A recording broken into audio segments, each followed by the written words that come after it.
축복합니다. 오늘도 출애굽기 말씀을 통해서 함께 은혜를 나누고자 원합니다.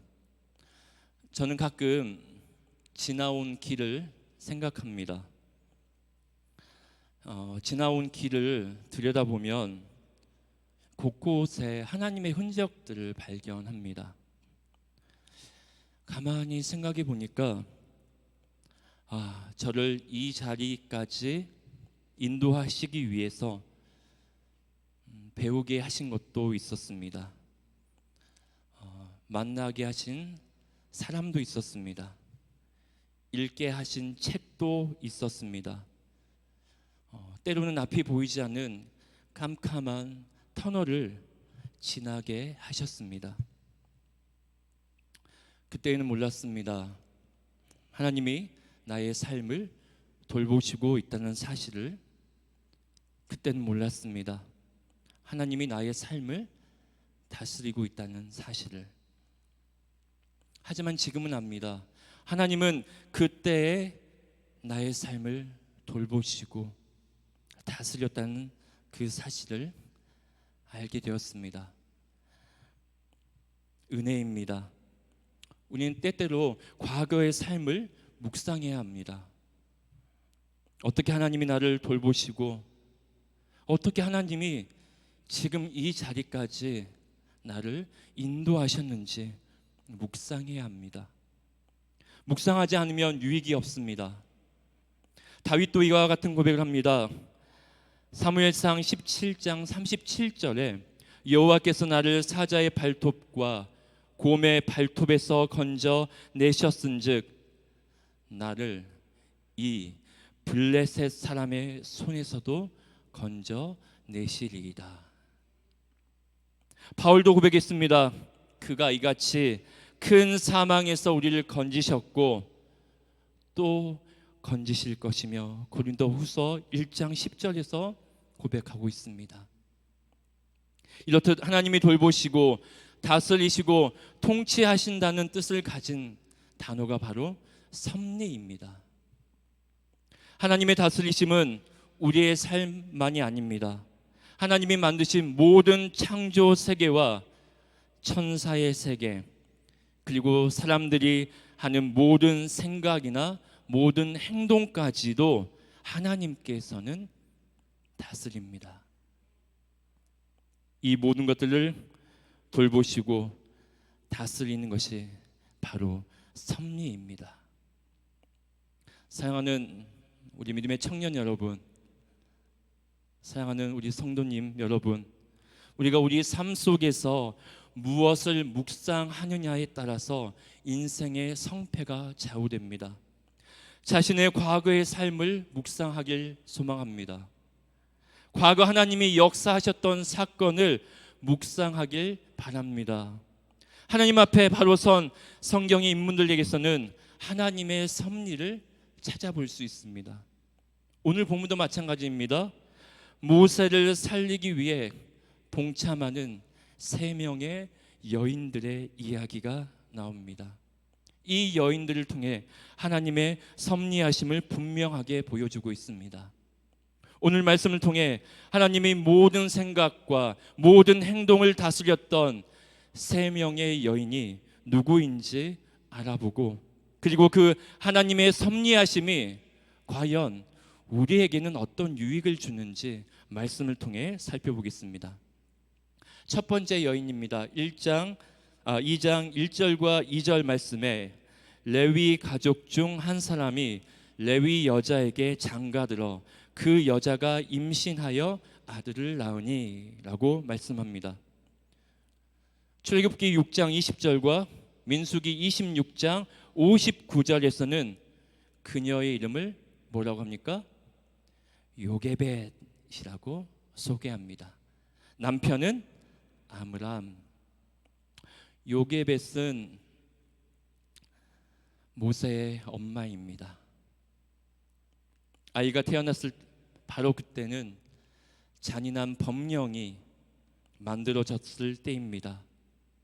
출애굽기 1장 22절 말씀에 바로가 그의 모든 백성에게 명령하여 이르되 아들이 태어나거든 너희는 그를 나일 강가에 던지고 딸이거든 살려두라.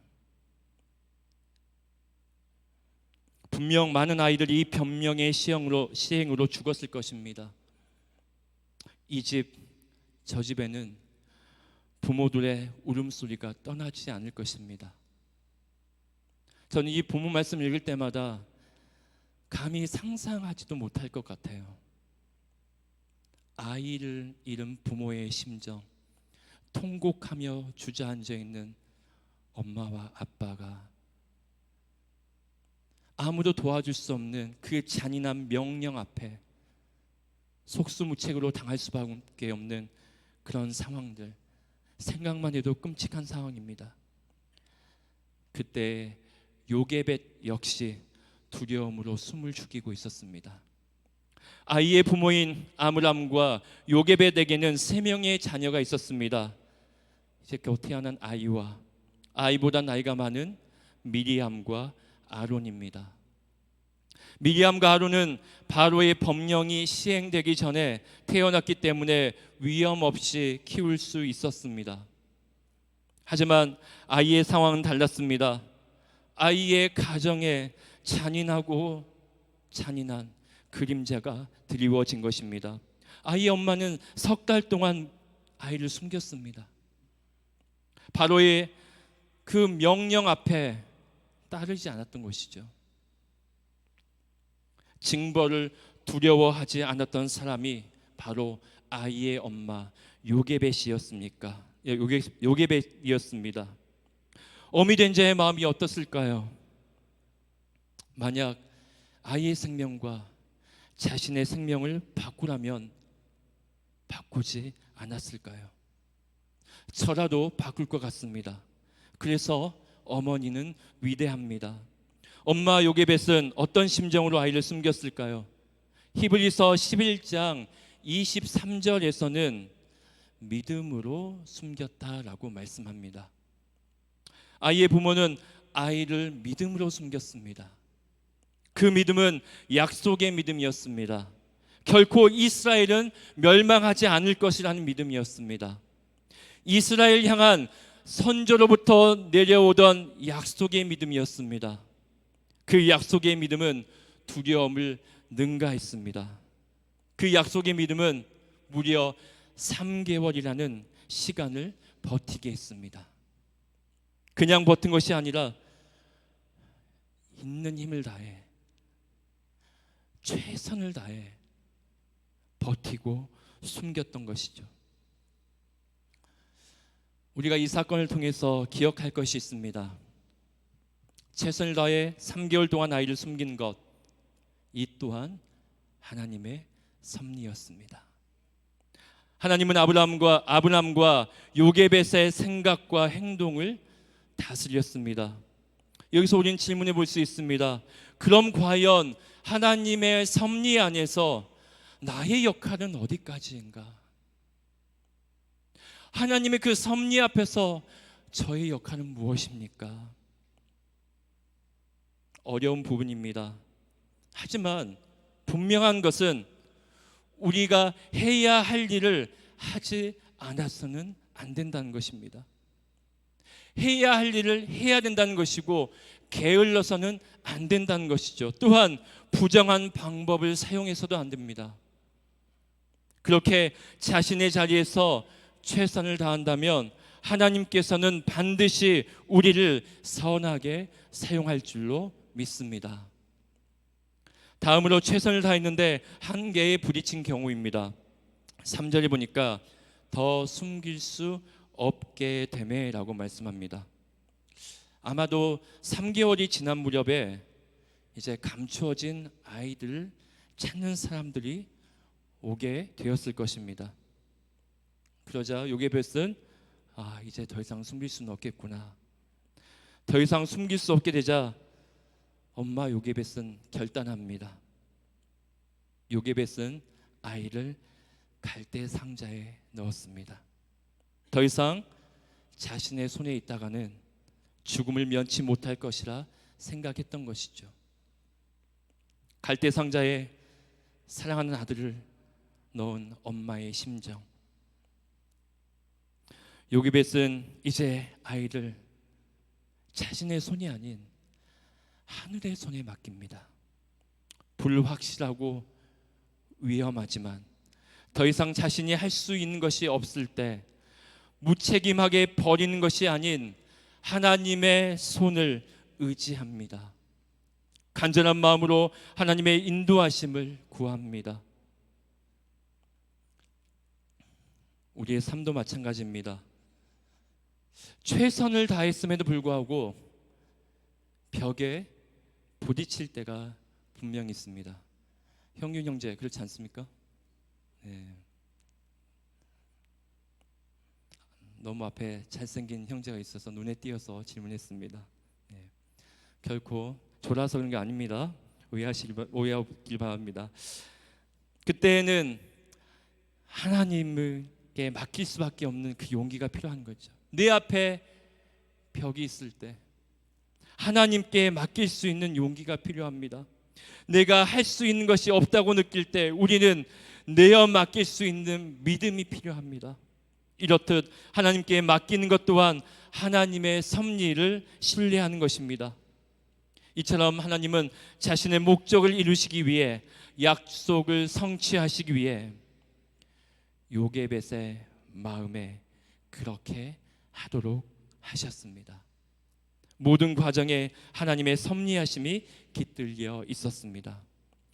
두 번째 여인입니다. 4절 말씀입니다. 그의 누이가 어떻게 되는지 알려고 멀리 섰더니 아이의 누이에게로 장면이 쏠립니다. 미리암입니다. 아이의 누이도 매우 어렸을 것입니다. 하지만 아이의 누이인 미리암은 모세에게 어떤 일이 생기는지, 아이가 누구에게 가게 되는지 보기 위해 멀찍이 보고 있었습니다. 혹시나 위험한 상황이 생길 경우에 대처하기 위함이었습니다.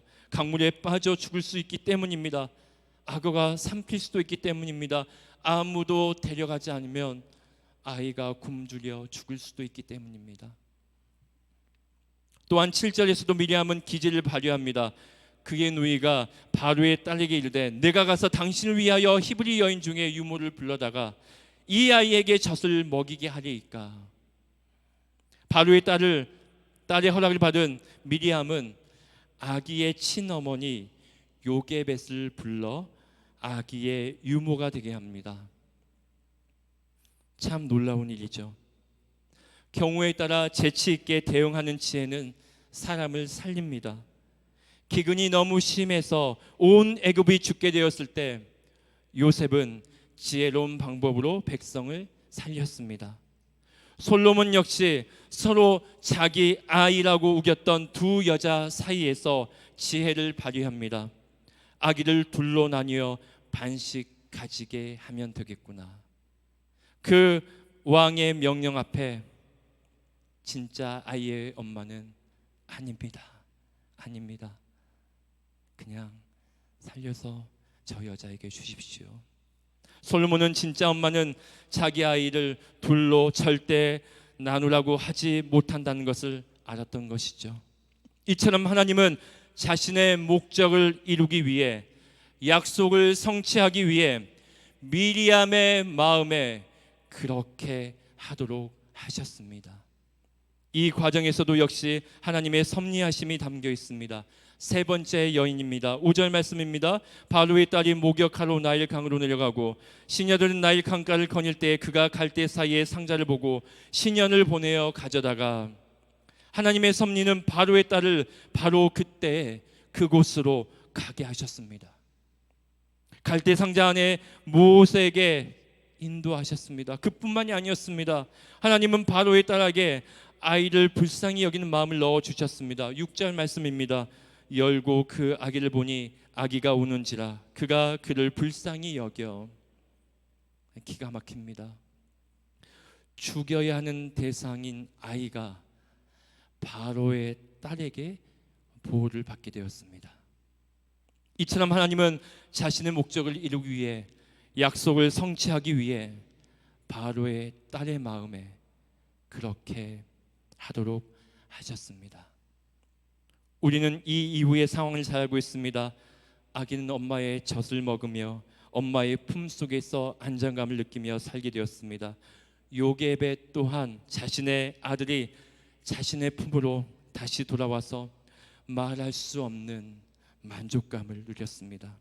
시간이 흘러 아이는 바로의 딸의 아들로 받아들여집니다. 아이는 바로의 딸의 아들로 궁정의 높은 자리에 당당히 섭니다. 그러는 동안 아이는 궁정에서 석학들과 더불어 가장 좋은 교육을 받습니다. 큰 혜택을 누립니다. 이를 볼 때 하나님의 섭리는 때때로 가난하고 무명한 많은 자들을 세상의 높은 자들 곁에 앉게 하십니다. 하나님의 섭리는 하나님의 약속을 성취하기 위해 계획된 사람들을 미리 준비하게 하십니다. 하나님의 섭리는 자격을 갖추게 하기 위한 방법들을 찾으시는 줄 믿습니다. 이처럼 하나님은 자신의 목적을 이루기 위해, 약속을 성취하시기 위해 그들의 마음에 그렇게 하도록 하셨습니다.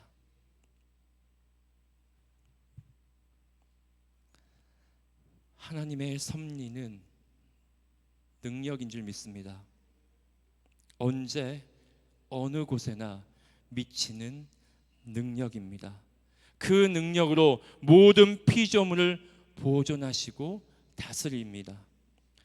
잎새와 풀을 만듭니다. 저는 교회 올 때마다 좋은 게 여기 천변이 흐르잖아요, 옆에. 물론 상당히 깨끗하진 않지만 그래도 그 모습, 그 물이 흘러가는 소리와 그 모습이 참 좋더라고요. 그러면서 뭘 느끼냐면은 여름 지나니까 풀이 굉장히 많이, 지난번에 정웅 집사님이 풀 베는 거 봤거든요. 많이 뱄는데도 금세 또 풀이 막, 하나님의 그 만지심이 느껴집니다.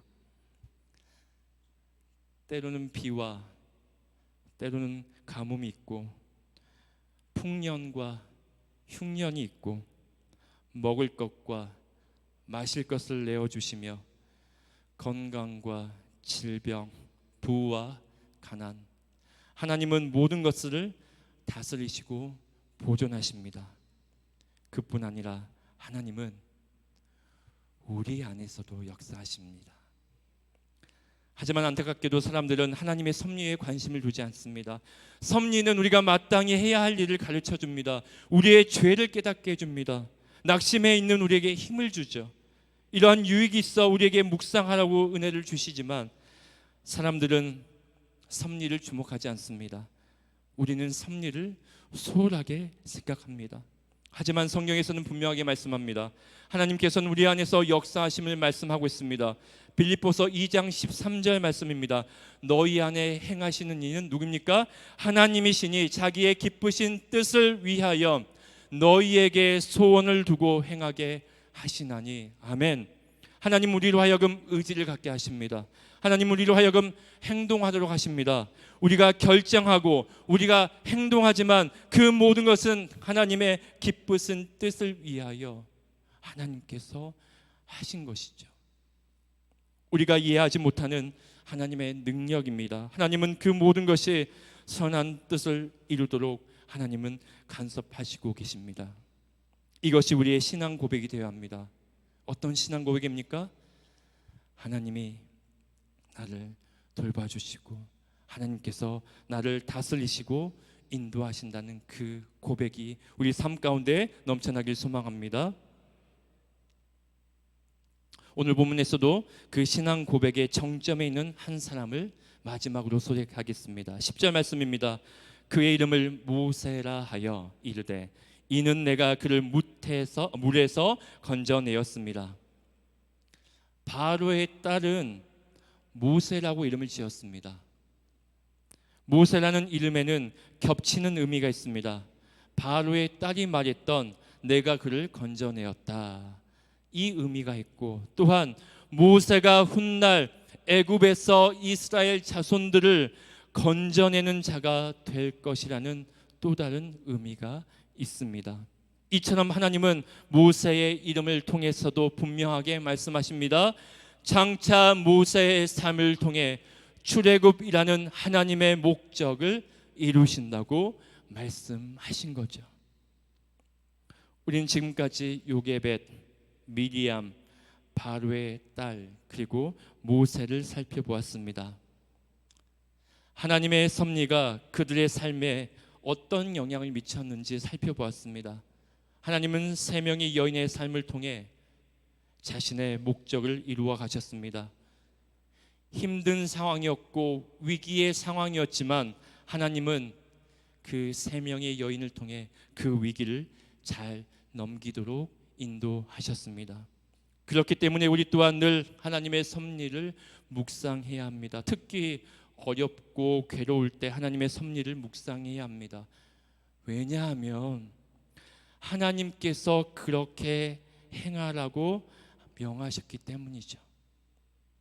하나님 우리의 삶에서 심판의 역사든 은혜의 역사든 하나님께서 너를 징계하셨든 하나님께서 너를 은혜를 베푸셨든 간에 진지하게 성찰하기를 바라셨습니다. 예레미야 7장 12절 말씀입니다. 너희는 내가 처음으로 내 이름을 둔 처소 실로에 가서 내 백성 이스라엘의 악에 대하여 내가 어떻게 행하였는지를 보라. 심판의 내용입니다. 하나님의 심판의 역사에 대해 생각해 보라고 말씀합니다. 미가서 6장 5절 말씀입니다. 이해를 돕기 위해 세 번역으로 읽어보겠습니다. 내 백성아, 모압의 발락 왕이 어떤 음모를 꾸몄으며 보레의 아들 발람이 발락에게 어떻게 대답하였는지를 기억해 보라. 시딤에서부터 길갈에 이르기까지 행군하면서 겪은 일들을 생각해 보라. 너희가 이 모든 일을 돌이켜 보면 나 주가 너희를 구원하려고 한 일들을 너희가 깨닫게 될 것이다. 무엇입니까? 은혜의 역사입니다. 너희가 이 모든 일을 돌이켜보면 나 주가 너희를 구원하려고 한 일을 너희가 깨닫게 될 것이다 라고 말씀합니다. 하나님은 약속하셨습니다. 우리가 하나님의 역사하심을 묵상하면 우리에게도 똑같이 그렇게 역사해 주실 것이라고 말씀합니다. 그래서 우리는 우리의 삶 속에서 우리가 지금까지 살아온 삶을 뒤돌아봐야 합니다. 여러분에게 임하셨던 하나님의 섭리의 모든 역사들을 샅샅이 살피길 소망합니다. 이렇게 일생 동안 매일 끊임없이 하나님의 섭리를 묵상한다면 우리에게 어떤 유익이 있을까요? 세 가지만 간단하게 살펴보겠습니다. 첫째, 날마다 하나님과 달콤한 교제를 유지할 수 있습니다. 하나님과의 달콤한 교제는 우리를 지치지 않게 합니다. 그 달콤함은 결코 졸지 않습니다. 약해지지 않습니다. 지치지 않습니다. 특별히 하나님과의 달콤한 교제는 우리에게 에너지를 줍니다. 그 에너지는 다름 아닌 사랑의 마음이 샘솟게 합니다. 사랑의 마음은 하나님을 향해 달려갑니다. 다윗이 시편 18편 1절에서 고백합니다. 나의 힘이신 여호와여, 내가 주를 사랑하나이다. 하나님뿐이겠습니까? 주변 사람들도 사랑하게 만듭니다. 가족들에게 사랑의 에너지를 주어 가정이 변합니다. 회사 사람들에게 사랑의 에너지를 주어 일하는 것이 즐겁습니다. 이렇듯 하나님의 섭리를 묵상하면 사랑하는 마음이 생깁니다.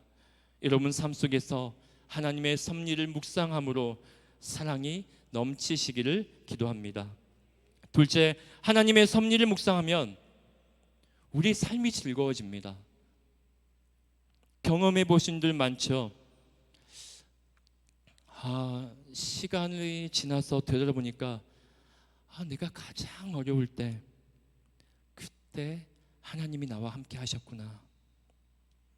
그런 생각이 들면 마음이 어떻습니까? 표현할 수 없을 만큼 즐겁습니다. 저는 고흥을 오고 갈 때 제 삶을 자주 묵상합니다. 지난번에도 말씀을 드렸는데 공서북교에 온 것은 저에게는 큰 은혜이기 때문입니다. 교회에서 집까지 보통 1시간 정도 걸리는데 차 안에서 보통 찬양을 부르거나 아니면 하나님께서 지금까지 나의 삶을 어떻게 다루시고 다스렸는지 묵상합니다. 묵상하다 보면 마음이 즐겁습니다. 때로는 감동이 밀려와 혼자 있으니까 그냥 펑펑 울기도 하고요. 연신 하나님 감사합니다라고 고백할 때도 많았습니다.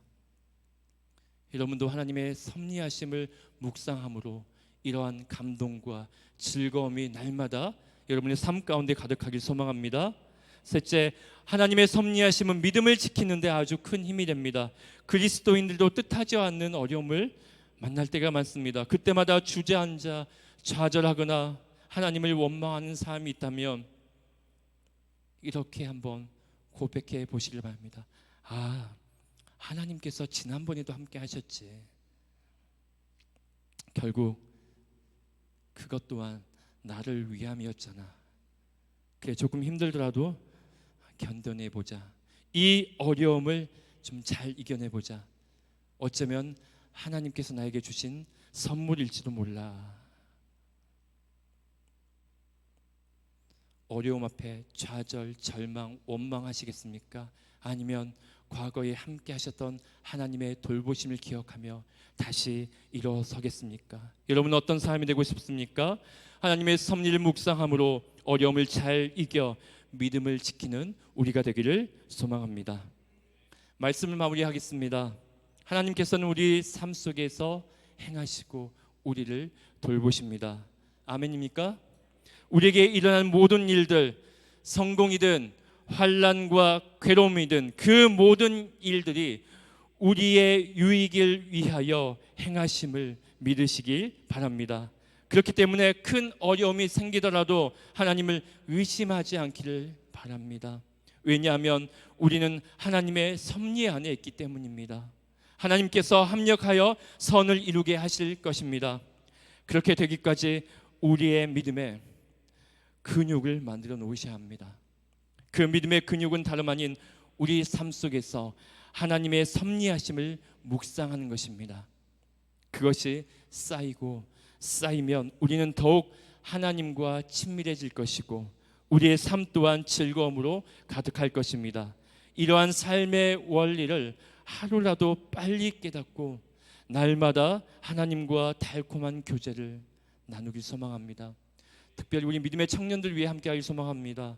하나님과의 그런 경험과 하나님의 역사하심이 쌓이면 쌓일수록 여러분에게는 큰 은혜가 더해질 줄 믿습니다.